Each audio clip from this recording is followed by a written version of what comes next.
Assalamualaikum warahmatullahi wabarakatuh. Baiklah, saya di sini akan melanjutkan pahlawan revolusi selanjutnya, yaitu Letnan Jenderal TNI Anumerta Siswondo Parman. Salah satu semboyan hidupnya adalah janganlah mengejar pangkat, karena pangkat itu sendirilah yang akan mengejar kita.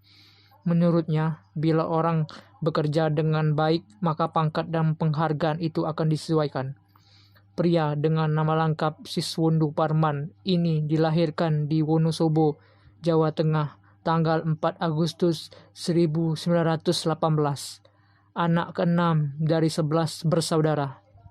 Ini mengawali pendidikan dari HIS atau setingkat SD khusus untuk anak-anak Bumi Putra di Wonosobo. Setelah itu, anak dari seorang pedagang yang berhasil ini pun melanjutkan sekolahnya di Mulo, setingkat SMP di Yogyakarta. Namun, saat S. Parman berkeinginan melanjutkan pendidikan ke AMS setingkat SMA, ayahnya meninggal. Niat tersebut akhirnya tertunda, dan ia hanya bisa membantu ibunya berdagang di toko keluarga.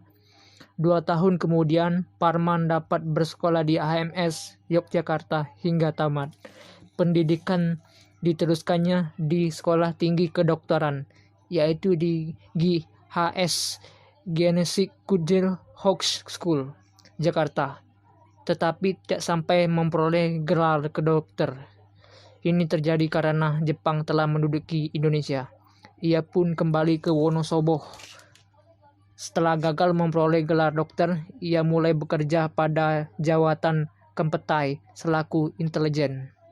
Ia sempat dicurigai Jepang dan ditangkap, tetapi dibebaskan kembali. Bahkan sudah dibebaskan, ia malahan dikirim ke Jepang untuk memperdalam tugas intelijennya dengan mengikuti pendidikan di Kenpai Kasabutai. Selesai pendidikan, ia kembali ke Indonesia untuk bekerja seperti biasa di jawatan Kempetai hingga proklamasi kemerdekaan RI. Awal karirnya dimulai saat ia bergabung dengan Tentara Keamanan Rakyat atau TKR yang dibentuk setelah proklamasi kemerdekaan. Karena pengalamannya dan banyak berkecimpungan dalam bidang intelijen, ia pun memilih bergabung dengan Kesatuan Polisi Militer. Karir militernya dengan cepat menanjak. Kemampuan berpikir dan menyusun organisasi tampak jelas pada waktu pembentukan polisi tentara. Jenderal Gatot Subroto pun memberikan julukan penasehat agung kepada S. Parman. Akhirnya, di bulan Desember tahun 1145, ia diangkat menjadi Kepala Staf Markas Besar Polisi Tentara atau MBPT di Yogyakarta dengan pangkat Kapten. Pertengahan tahun 1146, pangkatnya dinaikkan menjadi Mayor dan bertugas sebagai Kepala Organisasi MBPT. Pada masa agresi militer Belanda II, S. Parman ikut berjuang dengan melakukan perang gerilya. Pada Desember 1149 bersama Letkol A.Y. Mogoginta dan Mayor Sudirgo, S. Parman mengambil alih militer dari Belanda di Jakarta. Ia pun diangkat menjadi Kepala Staf Gubernur Militer Jakarta Raya. Keahliannya di bidang intelijen sangat berguna dalam menunjang karir militernya. Salah satunya adalah berhasil membongkar rahasia gerakan APRA, Angkatan Perang Ratu Adil, yang beroperasi di sekitar Jakarta di bawah pimpinan Kapten Westring. Gerakan ini bertujuan menembak mati Hamengkubuwono X, Menteri Pertahanan, Sekjen Ali Burdiarjo, dan Kepala Staf Angkatan Perang KSAP TB Simatupang. Agar tidak curigai, Sultan Hamid akan ditembak ringan kakinya. Lalu anggota kabinet akan digiring ke depan Presiden Soekarno dan memaksa Presiden menetapkan Sultan Hamid menjadi Menteri Pertahanan. Namun dengan informasi intelijen S. Parman, rencana busuk tersebut dapat digagalkan. Sayang, Westring meloloskan diri ke luar negeri, sedangkan Sultan Hamid dapat ditangkap pada tanggal 5 April 1950 di Hotel des Indes. Penangkapan dipimpin oleh Mayor S. Parman. Selanjutnya, S. Parman ditugaskan sebagai Kepala Staf G pada Markas Besar Angkatan Darat dengan pangkat Letnan Kolonel, dan akhirnya menjabat sebagai Komandan Korps Polisi Militer atau CPM seluruh Indonesia.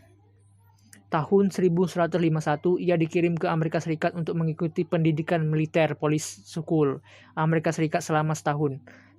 Sekembalinya ke Indonesia, jabatan Komandan CPM tetap disandangnya dan merangkap sebagai Kepala Staf Umum 3 Angkatan Darat.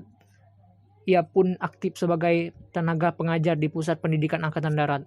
Kemudian ia diangkat menjadi Kepala Bagian Material Kementerian Pertahanan tahun 1958 dan pangkatnya dinaikkan menjadi kolonel. Tahun 1159 ia menjabat sebagai Atase Militer RI di London, Inggris. Sekembalinya di Indonesia tahun 1162 ia diangkat menjadi Asisten 1 Bidang Intelijen Angkatan Darat dengan pangkat Brigadir Jenderal. Tahun 1964 ia diserahkan tugas sebagai Deputi atau Asisten 1 Menteri Panglima Angkatan Darat atau Mempangat dengan pangkat Mayor Jenderal. Saat menjabat Deputi Asisten 1 Menteri Panglima Angkatan Darat atau Mempangat ini berpengaruh PKI sedang marak di Indonesia. PKI merasa dekat dengan Presiden Soekarno dan sebagian rakyat pun sudah terpengaruh. Namun sebagai perwira intelijen Esparman banyak tahu tentang kegiatan rahasia PKI. Sebagian besar perwira AD termasuk dirinya menolak usulan PKI agar kaum buruh dan tani dipersenjatai atau yang disebut dengan Angkatan Kelima karena mengandung maksud tersembunyi.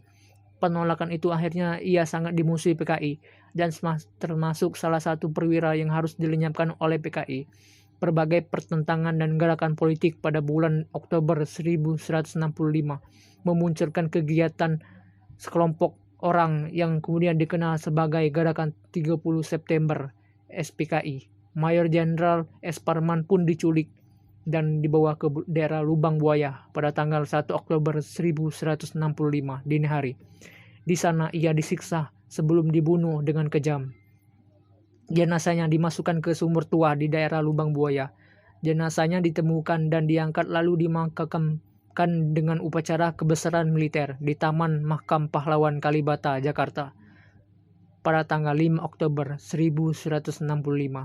Esparman gugur untuk mempertahankan Pancasila. Untuk menghargai jasa-jasanya, pemerintah Republik Indonesia menetapkan Siswondo Parman menjadi pahlawan revolusi dan pangkatnya dinaikkan 1 tingkat dari sebelumnya Mayor Jenderal menjadi Letnan Jenderal Anumerta.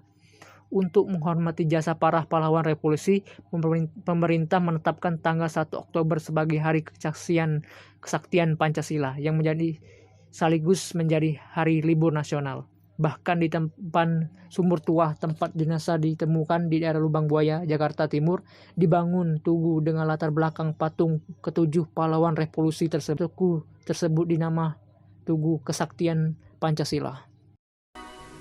Betapa hatiku takkan rindu telah gugur pahlawanku. Betapa hatiku tak akan sedih hamba ditinggal sendiri.